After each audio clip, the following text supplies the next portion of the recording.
มาก่อนนึง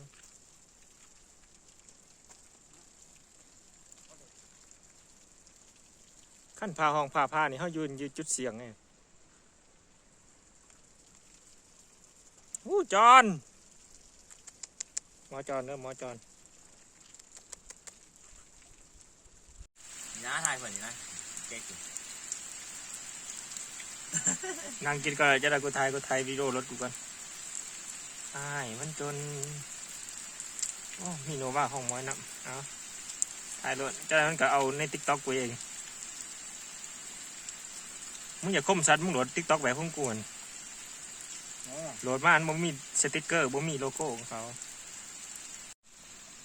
บ่ต้องตีงมือนี่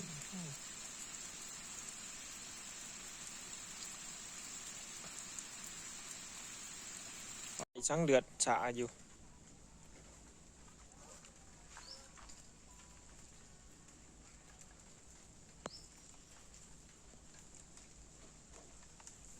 นี่คือว่าใส่ข้าวหำเดียวต่อ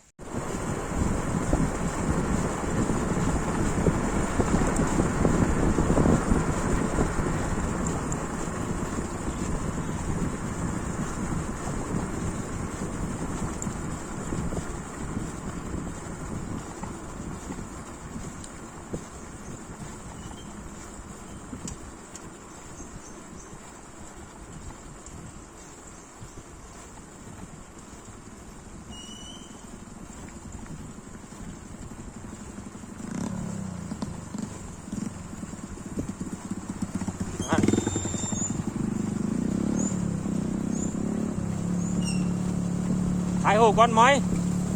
ถ่ายหูอยู่นี่ไหม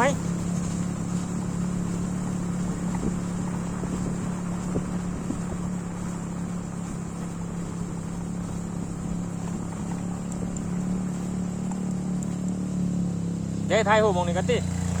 ถ่ายหูตัดใจหอดก็คุยเลย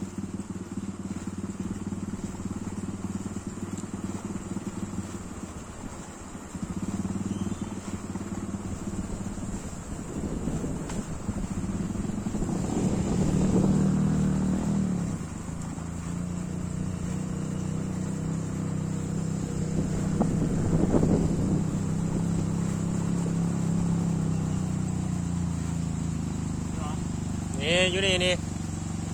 ให้ว่า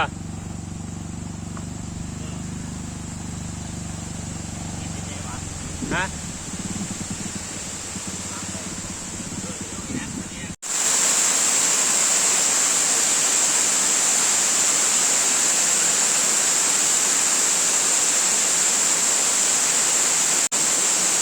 ไปมามึงโอมองนั่นวะ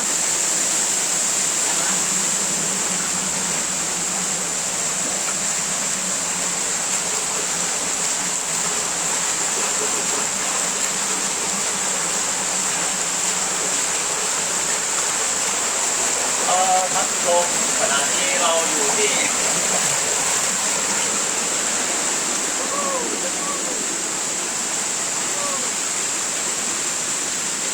จับลูกแต่ว่าโมเมนต์อยู่บนรถที่อ๋อ